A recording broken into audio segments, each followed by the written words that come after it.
إنما المؤمنون الذين آمنوا بالله ورسوله وإذا كانوا معه على أمر جامع لم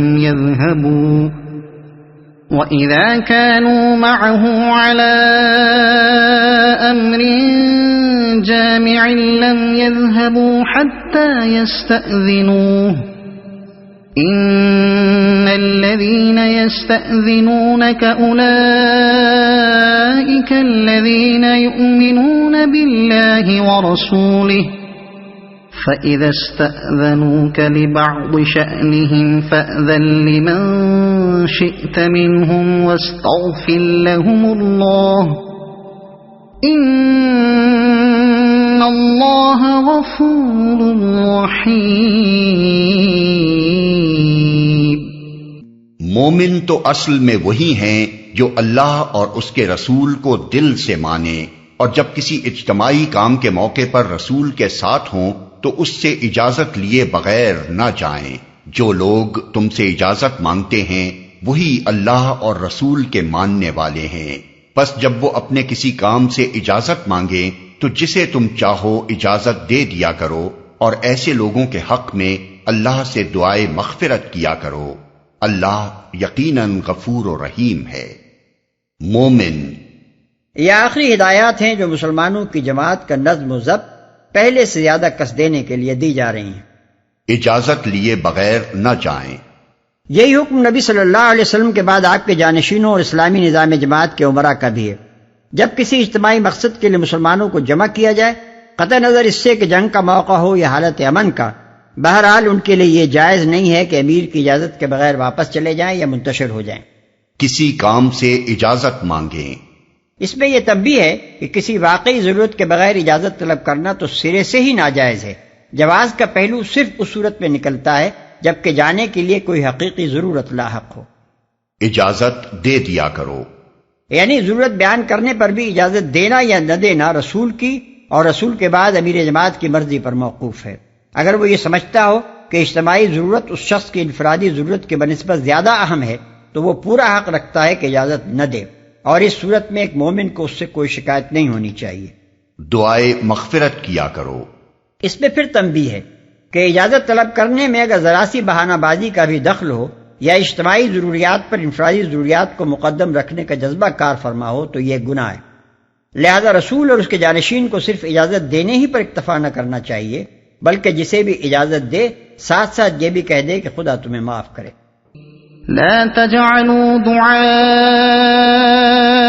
الرسول بينكم كدعاء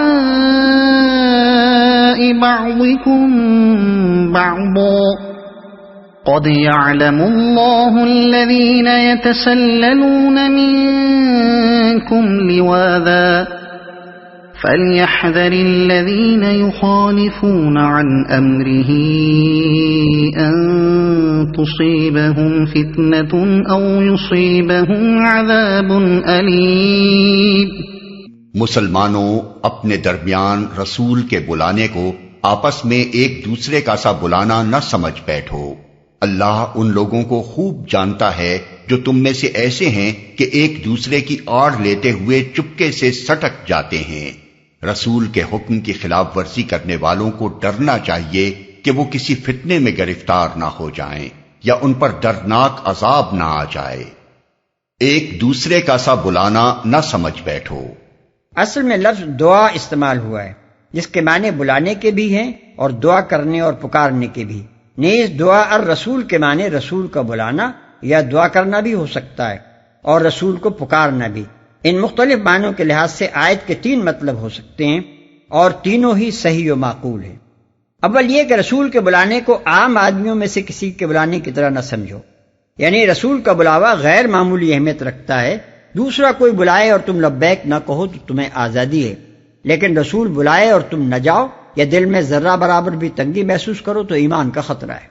دوم یہ کہ رسول کی دعا کو عام آدمیوں کی سی دعا نہ سمجھو، وہ تم سے خوش ہو کر دعا دیں تو تمہارے لیے اس سے بڑی کوئی نعمت نہیں، اور ناراض ہو کر بد دعا دے دیں تو تمہاری اس سے بڑھ کر کوئی بد نصیبی نہیں۔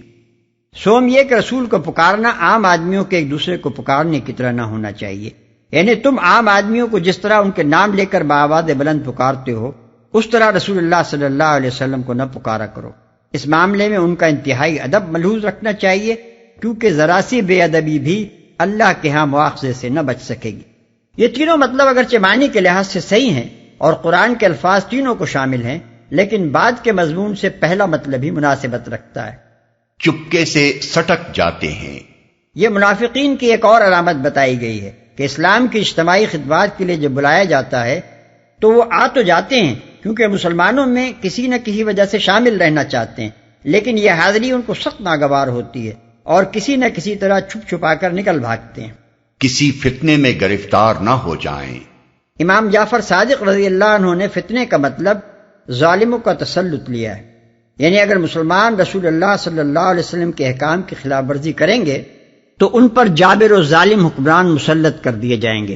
بہرحال فتنے کی یہ بھی ایک صورت ہو سکتی ہے، اور اس کے سوا دوسری بے شمار صورتیں بھی ممکن ہیں، مثلا آپس کے تفرقے اور خانہ جنگیاں، اخلاقی زوال، نظام جماعت کی پراگندگی، داخلی انتشار، سیاسی اور مادی طاقت کا ٹوٹ جانا، غیروں کا محکوم ہو جانا وغیرہ۔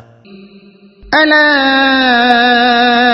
إن لله ما في السماوات والأرض قد يعلم ما أنتم عليه ويوم يرجعون إليه فينبئهم بما عملوا واللہ بكل شيء علیم۔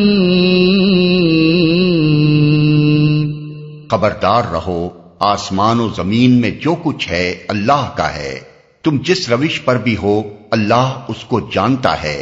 جس روز لوگ اس کی طرف پلٹیں گے وہ انہیں بتا دے گا کہ وہ کیا کچھ کر کے آئے ہیں، وہ ہر چیز کا علم رکھتا ہے۔